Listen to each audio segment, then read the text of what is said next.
Alors, je vais vous passer un extrait de ces news que j'ai écouté ce soir. Vous allez voir, parce qu'ils évoquent le rapport de la Cour des comptes qui vient d'être révélé, alors qu'il aurait dû être révélé bien avant la loi sur l'immigration. Donc, c'est une magouille. Et donc, bon, vous le savez, mais c'est toujours bien d'avoir des éléments qui confirment ce qu'on sait, des éléments factuels, quoi. Et là, vous avez le rapport de la Cour des comptes qui révèle que bah, la France est une véritable passoire. Il n'y a pas de contrôle, il n'y a rien, on rentre comme on veut en France. Il y a les EQTF à pu en finir, 500 000, enfin. On a des chiffres astronomiques de gens qui ne devraient pas être en France, et puis c'est la bérésina totale. Vous avez, ça y est, ça rentre, ça rentre, ça rentre. Puis avec l'Europe, c'est encore pire, bien entendu. Mais on s'aperçoit, mais là c'est officiel, hein, ce rapport. En plus, Pierre Moscovici, il est de gauche. Alors en plus, vous voyez, on ne peut pas le soupçonner que c'est un rapport qui vient de la droite. Donc en réalité, ça y est, c'est admis, c'est officiel. La France est une véritable passoire. Et vous allez avoir des hordes de consanguins qui vont arriver en France et qui vont frapper, qui vont violer des vieilles, qui vont violer des enfants, qui vont rentrer chez vous, vous massacrer pour obtenir 50, 100 euros qui traînent quelque part. Et puis tous ces gens-là, on va les disperser dans toutes les campagnes pour qu'au moins les gens qui se sont réfugiés à la campagne, ils puissent aussi manger un peu d'insécurité. Il n'y a pas de raison. Pas que, il faut que tout le monde, faut partager le gâteau équitablement. Donc vous allez vous retrouver dans une jungle pas possible, avec le consentement passif des Français qui ne réagissent pas, qui sont dans une inertie totale. D'ailleurs, ça se voit. Quand on prend les transports, on a l'impression que les Français sont je sais pas, des veaux, quoi. Et on voit il y a plus de lumière dans leurs yeux, il n'y a plus d'âme, il n'y a plus rien. Ils vont là comme des moutons, ils vont au travail, ils rentrent le soir, ils sont lobotomisés tous, rien ne se passe, rien ne réagit, le pays part en cacahuète totale, et le français, il est là, il sait pas, j'ai vu un mec ce matin parler de sa voiture, il était content, il avait une Seat, Seat c'est bien, c'est pareil que Volkswagen, mais c'est moins cher, mais c'est pareil. Et avec ça qui l'intéressait, c'est de parler de sa bagnole, quoi. On se croirait, c'est le français, il n'y a rien à faire, il y a quelque chose d'étonnant aujourd'hui. Alors, je sais pas si c'est le pic-pic qui l'a rendu comme ça, la télé peut-être, j'en sais rien. Enfin, vraiment, on a affaire à un peuple complètement à la masse qui laisse faire, et le gouvernement, bah, il se dit, bah, il n'y a pas de raison. Eux, je pense que les derniers vont se remplir les poches à max. Ils vont faire des transferts de leur argent à l'étranger.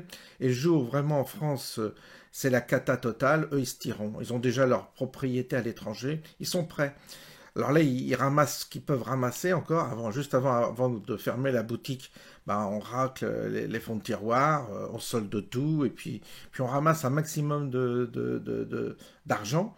Et puis, une fois que tout sera liquidé, ben, les clients, ils trouveront un rideau fermé, puis eux, ils seront partis à l'étranger. Ils essaient de ramasser le maximum avant que l'effondrement soit total et absolu. Il y a même un signe, il y a le président algérien qui demande aux Algériens de revenir en Algérie. Il dit revenez, revenez en Algérie, c'est le moment de vous tailler. Donc il sent peut-être quelque chose, le président algérien, j'en sais rien.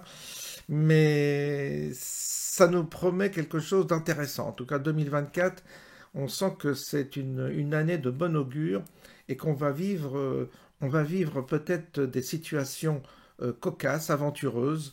On va certainement, en tous les cas, ça peut-être qu'il va y avoir un peu de relief, et puis que le français, je sais pas, il va peut-être disparaître dans tout ça. Il y aura plus de français. Vu à la vitesse où on va, je pense que les Français, ils vont disparaître. Ils vont disparaître. Vous savez, ils vont dans les égouts. Voilà. Je vous souhaite une bonne soirée, une bonne nuit, et à bientôt. Bon, Florian Tardif, vous allez nous mettre en perspective peut-être ce qui s'est passé aujourd'hui avec ce rapport, parce que la bonne nouvelle, nous l'avons dite, mais il y a peut-être des nouvelles qui sont moins bonnes. En fait, la bonne nouvelle du jour est la conséquence d'une décision du ministre de l'Intérieur effectuée il y a plusieurs mois maintenant, face au constat qu'on n'arrivait pas à expulser les étrangers sous OQTF. Donc, qu'au fait le ministre de l'Intérieur avec ses équipes depuis plusieurs mois maintenant, c'est qu'il s'est concentré sur les étrangers en situation irrégulière délinquants. C'est-à-dire qu'on n'expulse pas plus de personnes, on expulse différemment. C'est-à-dire on se concentre sur les profils plus dangereux que les autres. Tant mieux. Tant mieux, oui. Ce qu'on appelle les profils top. C'est efficace. Et dans ce rapport, qu'est-ce qui, selon vous, est quasiment négatif ? Tout est défaillant. C'est-à-dire, c'est assez terrible. À la lecture du rapport, moi-même, j'ai découvert à quel point l'État était défaillant pour pouvoir expulser une personne en situation irrégulière. Premièrement, ne serait-ce que lorsque une personne franchit la frontière, le rapport débute comme cela, on se rend compte que la police aux frontières ne fait que demander l'identité déclarée. C'est-à-dire qu'une personne peut tout à fait mentir sur son identité, on ne relève pas ses empreintes. On ne tente pas de vérifier et de scanner les papiers d'identité si cette dernière en a, et on ne recoupe pas avec les fichiers de la police, et notamment de la police judiciaire, pour voir si cette personne interpellée donc à la frontière a, par exemple, par le passé, déjà été interpellée sur le territoire national, voire même a déjà commis des délits. Ça, c'est le premier point. Deuxième point, quelqu'un qui arrive, par exemple, d'Afrique, qui arrive à Roissy, au contrôle, avec un passeport ou une carte d'identité, elle est peut-être fausse, et il passe. Il passe. C'est ça. Donc, ce qu'on enregistre, c'est l'identité qu'il déclare. Donc, il peut très bien dire, voilà, je viens de tel ou tel pays, ce qui complique ensuite la procédure lorsqu'on tente de l'expulser. On ne vérifie pas s'il est en situation régulière ou pas. Alors, on vérifie s'il est en situation irrégulière, mais on n'enregistre pas l'identité réelle de l'individu dans des fichiers. Ensuite, on se rend compte, par exemple, que en 2013, on a décidé de recentrer sous la coupelle du ministère de l'Intérieur l'ensemble des services pour lutter contre l'immigration. C'est-à-dire que parfois, compte tenu de cette restructuration, on place une personne sous OQTF. Donc ça, le ministère de l'Intérieur est au courant, mais pas le ministère de la Santé. Ce qui était le cas auparavant. C'est-à-dire qu'il peut très bien y avoir une personne sous OQTF qu'on souhaite donc expulser, et cette même personne continue de percevoir des aides sociales, tout simplement parce que le ministère de la Santé n'est pas au courant du début de procédure engagée par le ministère de l'Intérieur. Et ça continue comme ça encore et encore. Et ça, c'était le rapport de la Cour de compte avec M. Moscovici qui disait ça aujourd'hui. Et peut-être, moi, ce qui m'a le plus interpellé, voire même presque choqué, c'est lorsque l'on arrive à aller jusqu'au bout de la procédure. C'est-à-dire qu'on arrive à identifier l'identité de l'individu, qu'on sait de quel pays il vient, qu'on a réussi à obtenir le laissez-passer avec le pays en question. Lorsqu'on a donc tous les éléments, dans un cas sur deux, l'expulsion n'est pas effective. Pourquoi ? Parce que dans la majorité des cas, on tente d'expulser ces fameux étrangers en situation irrégulière via des vols commerciaux, dans 3/4 des cas. Et là, la compagnie aérienne peut s'opposer à l'expulsion. Ou alors, si la compagnie aérienne l'autorise, le commandant de bord peut s'opposer à l'expulsion. Et même si le commandant de bord l'autorise, il peut y avoir un trouble avec les passagers qui ne veulent pas forcément être en compagnie d'individus potentiellement dangereux. Et à ce moment-là, il peut être débarqué. Un cas sur deux, 47%. Les bras m'en tombent. Non, moi, les bras ne m'en tombent pas, parce que je sais ce qu'il faudrait... Tant que vous ne changerez pas complètement de logiciel... Donc voilà, c'est-à-dire que vous n'y arriverez pas en fait. Vous n'y arriverez jamais, c'est jamais. Donc il faut tout changer. Et alors effectivement, après il y a des mots qui vont faire peur. On va parler de Guantanamo, des choses comme ça. Mais autrement, vous n'y arriverez pas. Il y a un vous n'y comme avait fait vous n'y et arriverez pas. C'est la conclusion d'aujourd'hui. Vous n'y arriverez pas. Non, donc je pense que nous sommes dans une impuissance totale. Et tant que d'ailleurs nous serons soumis à la Cour européenne des droits de l'homme, nous demeurerons totalement impuissants. Je note au passage que le rapport de M. Moscovici a été décalé étrangement de plusieurs semaines pour ne pas qu'il y ait de turbulence par rapport au vote des députés... de l'immigration ? Oui.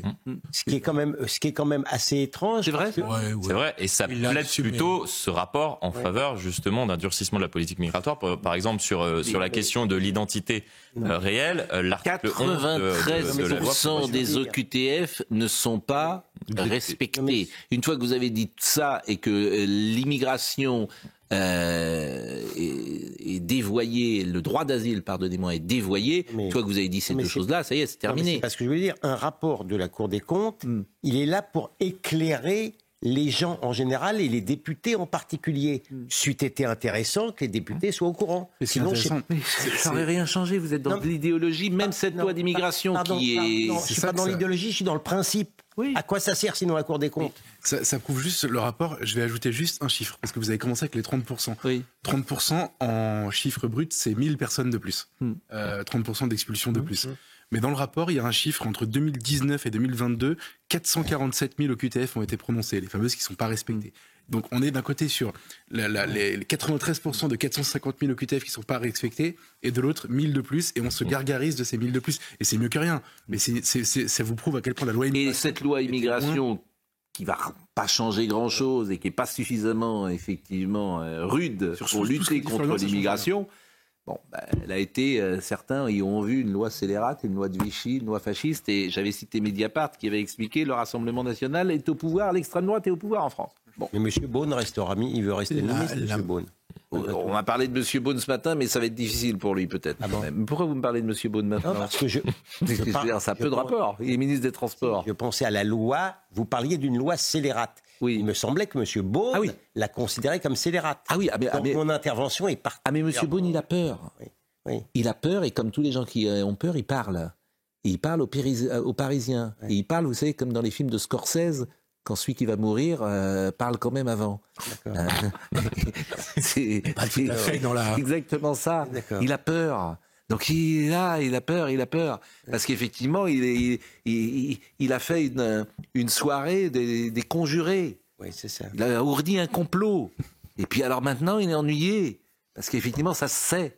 Il a dit j'ai démissionné, et puis il veut pas démissionner, puis il veut rester. Parce qu'il veut garder sa voiture à cocarde. On s'attend. Parce qu'il veut être candidat c'est au président de la République. Parce qu'il veut être candidat à Paris aux prochaines municipales. C'est au président de la République. Pour être dans un gouvernement, il faut d'abord qu'on vous le propose. Donc, il rétropédale. Mais on verra. On verra ce qu'il fera. On verra ce que fera le président de la République, plus exactement. Je dois reconnaître que cette interview, j'ai lu 2 fois, parce que je me suis dit, mais c'était le 1er avril. Oui. C'est pas possible. Oui. C'est sortir avec du goudron et des plumes, quoi. Oui. C'est en rajouter.